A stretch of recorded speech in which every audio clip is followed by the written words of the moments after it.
आज की ताजा खबरों के अपडेट में बात करेंगे देश भर की तमाम बड़ी और काम की खबरों के साथ ही सरकार की ओर से आज लिए गए कुछ महत्वपूर्ण फैसलों जारी किए गए कुछ नए नियमों की। इसके अलावा बैंक खाता को कुछ झटका, इस क्रेडिट कार्ड के जरिए रेट पेमेंट पर नहीं मिलेगा 1.5% कैशबैक। अगर आप एक्सिस बैंक के ग्राहक हैं तो आपकी जेब से जुड़ी एक महत्वपूर्ण खबर है। दरअसल बैंक ने Flipkart axis bank credit card के कैशबैक स्ट्रक्चर्स में यहाँ पर बदलाव किया। हालांकि 15 मार्च 2022 से Flipkart axis bank credit card के जरिए रेट पेमेंट करने पर कैशबैक यहाँ पर इसमें नहीं मिलेगा। फिलहाल इस क्रेडिट कार्ड के जरिए रेट पेमेंट करने पर 1.5% कैशबैक मिलता है। चलिए बात करते हैं अगली खबर की। तब ज्यादा सुरक्षित होगी कारें, सरकार ने अनिवार्य रूप से लागू किया है ये बदलाव। सरकार ने वाहन विनिर्माता कंपनियों को कार में बैठने वाले सभी यात्रियों के लिए 3 पॉइंट सीट बेल्ट मुहैया कराना अनिवार्य कर दिया है। सड़क परिवहन और राजमार्ग मंत्री नितिन गडकरी ने इसकी घोषणा की। उन्होंने कहा है कि ये व्यवस्था कार की पिछली सीट में बीच में यहाँ पर बैठने वाले यात्री के लिए भी यहाँ पर लागू होगी। वे कार कंपनियों को बीच वाले यात्रियों के लिए भी यहाँ पर 3 पॉइंट सीट बेल्ट मुहैया करानी होगी। वही गडकरी ने कहा है कि मैंने इस यहाँ पर प्रावधान वाली फाइल पर कल ही यहाँ पर हस्ताक्षर किया। इसके तहत कार विनिर्माताओं जो कंपनियां हैं उनको वाहनों में बैठने वाले सभी यात्रियों के लिए 3 पॉइंट सीट बेल्ट देना अनिवार्य कर दिया गया है। वही बात करते हैं अगली खबर की। तो यूपी में सोमवार से खुलेंगे सभी स्कूल। कोरोना के मामलों में कमी आने के बाद लिया गया है फैसला। उत्तर प्रदेश में कोरोना वायरस का कहर कम होने के बाद स्कूलों को खोले जाने का आदेश यहाँ पर जारी किया गया है। दरअसल सरकार द्वारा जारी किए गए आदेश के अनुसार प्रदेश के सभी स्कूल 14 फरवरी से यहाँ पर खोल दिए जाएंगे। वह आपको बता दें कि देश भर में पिछले 2 सालों से यहाँ पर कोरोना के खतरे को देखते हुए स्कूलों को समय समय पर बंद कर दिया गया है। वही राज्य सरकार द्वारा जारी किए गए आदेश के अनुसार सोमवार या 14 फरवरी से उत्तर प्रदेश के नर्सरी क्लास से लगाकर सभी स्कूल यहाँ पर खोले जाएंगे। इससे पहले 7 फरवरी से प्रदेश में 9वीं से लगाकर 12वीं तक के स्कूलों को यहाँ पर खोला गया था। साथ ही यहाँ पर प्रदेश के कॉलेजों को भी यहाँ पर ऑनलाइन कक्षाओं की शुरुआत यहाँ पर पहले की गई थी, अब से यहाँ पर ऑफलाइन में यहाँ पर चलाया जाएगा।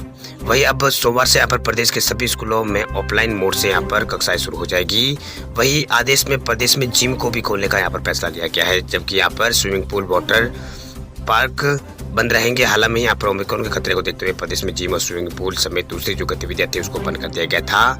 इसके साथ ही सभी सरकारी और प्राइवेट दफ्तर भी पूरी उपस्थिति के साथ यहाँ पर यूपी के अंदर काम कर सकेंगे।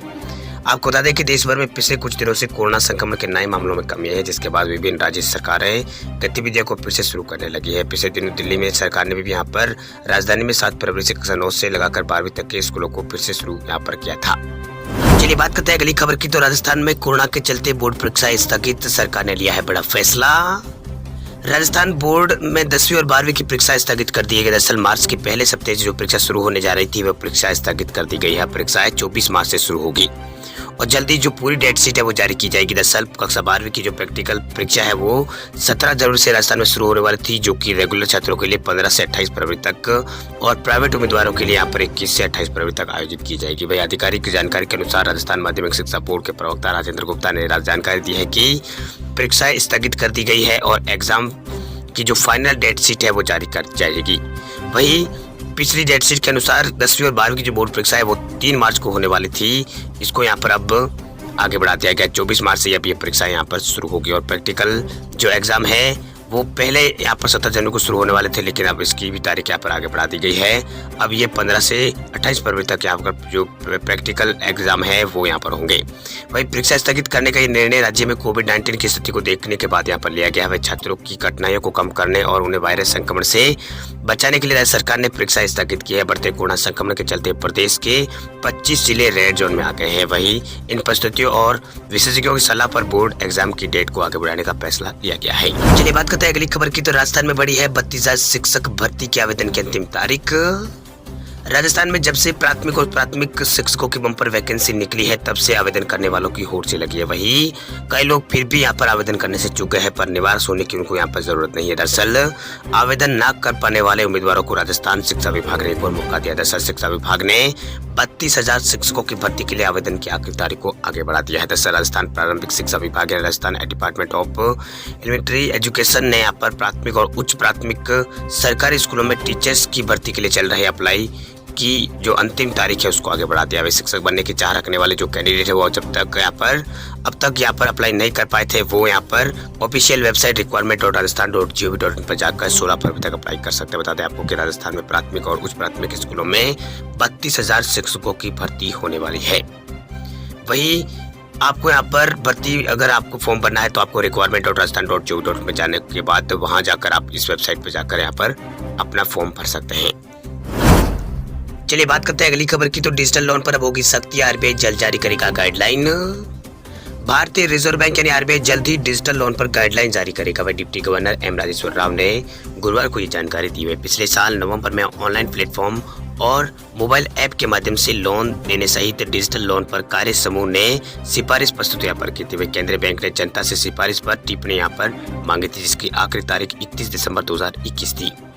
वही एम राजेश्वर राव ने कहा है कि आरबीआई को आम लोगों से सुझाव मिले हैं और हम उन सुझावों के आधार पर ही डिजिटल लोन के लिए गाइडलाइन तैयार करेंगे। ये काम प्रगति पे है, जल्दी गाइडलाइन यहाँ पर जारी की जाएगी।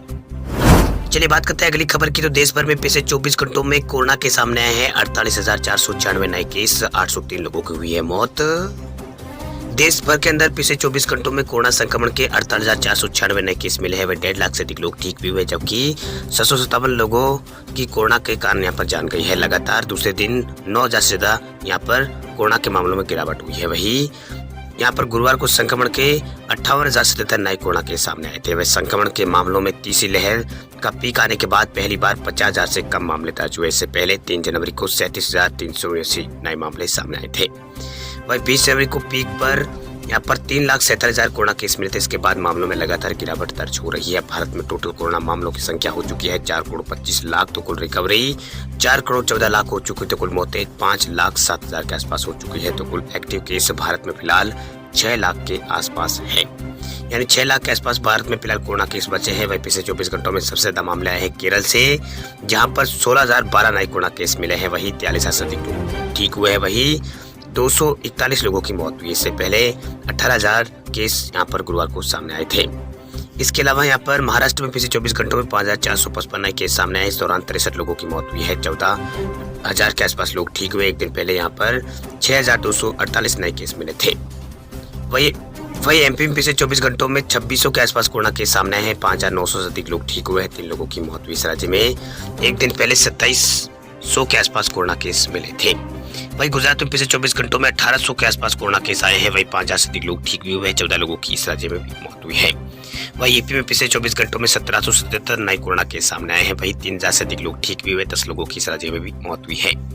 वही राजस्थान में पिछले 24 घंटों में कोरोना के मामले यहाँ पर 2,800 के आसपास यहाँ पर आए हैं। वही 6,000 से अधिक लोग ठीक हुए हैं। 9 लोगों की यहाँ पर भी मौत हुई। एक दिन पहले यहाँ पर 3,400 के आसपास कोरोना केस सामने आए थे। वही दिल्ली में पिछले 24 घंटों में 977 कोरोना केस आए हैं। वही 12 लोगों की इस राज्य में भी मौत हुई है।